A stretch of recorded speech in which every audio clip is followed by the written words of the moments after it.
आज हम पढ़ेंगे भोला राम का जीव कहानी, जो लिखी है हरिशंकर परसाई ने।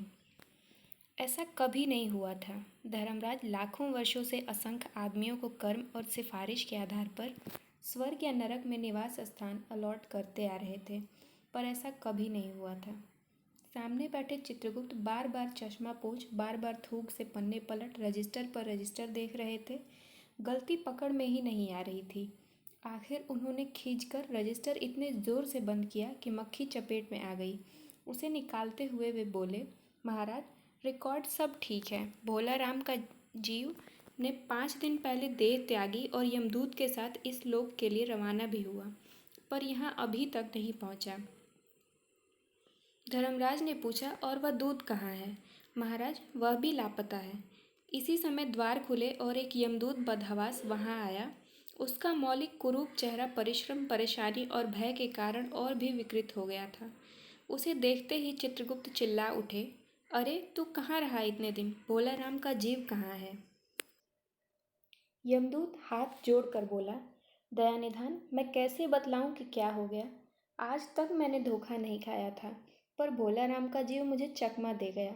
5 दिन पहले जब जीव ने भोला राम का देह त्यागा, तब मैंने उसे पकड़ा और इस लोक की यात्रा आरंभ की। नगर के बाहर ज्यों ही मैं उसे लेकर एक तीव्र वायु तरंग पर सवार हुआ, त्यों ही वह मेरी चंगुल से छूटकर न जाने कहाँ गायब हो गया। इन 5 दिनों में मैंने सारा ब्रह्मांड छान डाला, पर उसका कहीं पता नहीं चला।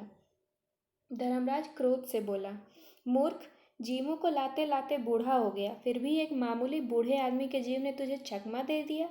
दूत ने सिर झुकाकर कहा, महाराज, मेरी सावधानी में बिल्कुल कसर नहीं थी। मेरे इन अभ्यस्त हाथों से अच्छे अच्छे वकील भी नहीं छूट सके, पर इस बार तो कोई इंद्रजाल ही हो गया। चित्रगुप्त ने कहा, महाराज, आजकल पृथ्वी पर इस प्रकार का व्यापार बहुत चला है। लोग दोस्तों को कुछ चीज़ें भेजते हैं और उसे रास्ते में ही रेलवे वाले उड़ा लेते हैं। होजरी के पार्सलों के मोजे रेलवे अफसर पहनते हैं, मालगाड़ी के डब्बे रास्ते में कट जाते हैं। एक बात और हो रही है, राजनीतिक दलों के नेता विरोधी नेता को उड़ाकर बंद कर देते हैं। कहीं भोला राम के जीव को भी तो किसी विरोधी ने मरने के बाद खराबी करने के लिए तो नहीं उड़ा दिया? धर्मराज ने व्यंग से चित्रगुप्त की ओर देखते हुए कहा, तुम्हारी भी रिटायर होने की उम्र आ गई। भला भोला राम जैसे नगण्य दीन आदमी से किसी को क्या लेना देना? इसी समय कहीं से घूमते घामते नारद मुनि यहाँ आ गए। धर्मराज को गुमसुम बैठे देख बोले, क्यों धर्मराज, कैसे चिंतित बैठे हैं? क्या नरक में निवास स्थान की समस्या अभी हल नहीं हुई? धर्मराज ने कहा, वह समस्या तो कब की हल हो गई। नरक में पिछले सालों में बड़े गुणी कारीगर आ गए हैं। कई इमारतों के ठेकेदार हैं जिन्होंने पूरे पैसे लेकर रद्दी इमारतें बनाई।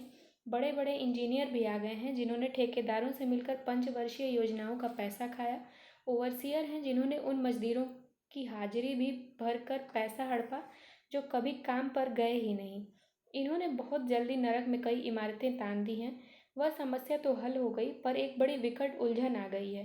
भोला राम नाम के एक आदमी की 5 दिन पहले मृत्यु हुई। उसके जीव को यह दूत यहाँ ला रहा था कि जीव इसी रास्ते में चकमा देकर भाग गया। इसने सारा ब्रह्मांड छान डाला, पर वह कहीं नहीं मिला। अगर ऐसा होने लगा तो पाप पुण्य का भेद ही मिट जाएगा। नारद ने पूछा, उस पर इनकम टैक्स का तो बकाया नहीं था? हो सकता है उन लोगों ने रोक लिया हो। चित्रगुप्त ने कहा, इनकम होती तो टैक्स होता, भूखमरा था। नारद बोले, मामला बड़ा दिलचस्प है। अच्छा, मुझे उसका नाम पता तो बताओ, मैं पृथ्वी पर जाता हूँ।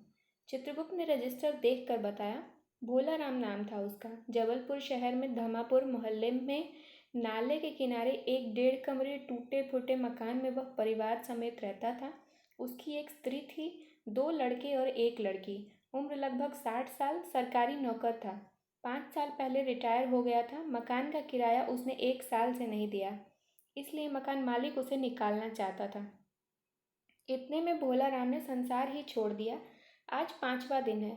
बहुत संभव है कि अगर मकान मालिक वास्तविक मकान मालिक है तो उसने भोला राम के मरते ही उसके परिवार को निकाल दिया होगा।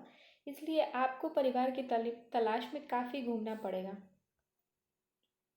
माँ बेटी के सम्मिलित क्रंदन से ही नारद भोला राम का मकान पहचान गए। द्वार पर जाकर उन्होंने आवाज़ लगाई, नारायण नारायण। लड़की ने देखकर कहा, आगे जाओ महाराज। नारद ने कहा, मुझे भिक्षा नहीं चाहिए, मुझे भोला राम के बारे में कुछ पूछताछ करनी है। अपनी माँ को जरा बाहर भेजो बेटी। भोला राम की पत्नी बाहर आई। नारद ने कहा, माता, भोला राम को क्या बीमारी थी? क्या बताऊं? गरीबी की बीमारी थी। 5 साल हो गए पेंशन पर बैठे, पर पेंशन अभी तक नहीं मिली। हर 10-15 दिन में एक दरखास्त देते थे, पर वहाँ से या तो जवाब आता ही नहीं था, और आता तो यही कि तुम्हारी पेंशन के मामले में विचार हो रहा है। इन 5 सालों में सब गहने बेचकर हम लोग खा गए, फिर बर्तन बिके, अब कुछ नहीं बचा था। चिंता में घुलते घुलते और भूखे मरते मरते उन्होंने दम तोड़ दी। नारद ने कहा, क्या करोगी माँ, उनकी इतनी ही उम्र थी। ऐसा तो मत कहो महाराज, उम्र तो बहुत थी। 50-60 रुपया महीना पेंशन मिलती तो कुछ और काम कहीं करके गुजारा हो जाता, पर क्या करें। 5 साल नौकरी से बैठे हो गए और अभी तक एक कौड़ी नहीं मिली। दुख की कथा सुनने की फुर्सत नारद को थी नहीं। वे अपने मुद्दे पर आए। माँ, यह तो बताओ कि यहाँ किसी से उनका विशेष प्रेम था जिसमें उनका जी लगा हो? पत्नी बोली, लगाव तो महाराज बाल बच्चों से ही होता है। नहीं, परिवार के बाहर भी हो सकता है। मेरा मतलब है किसी स्त्री। स्त्री ने घुरा कर नारद की ओर देखा। बोली, अब कुछ मत बको महाराज, तुम साधु हो, उचक्के नहीं हो। जिंदगी भर उन्होंने किसी दूसरी स्त्री की ओर आंख उठाकर नहीं देखा। नारद हंसकर बोले, हाँ, तुम्हारा यह सोचना ठीक ही है। यही हर अच्छी गृहस्थी का आधार है। अच्छा माता, मैं चला। स्त्री ने कहा, महाराज, आप तो साधु हैं, सिद्ध पुरुष हैं। कुछ ऐसा नहीं कर सकते कि उनकी रुकी हुई पेंशन मिल जाए, इन बच्चों का पेट कुछ दिन भर जाए?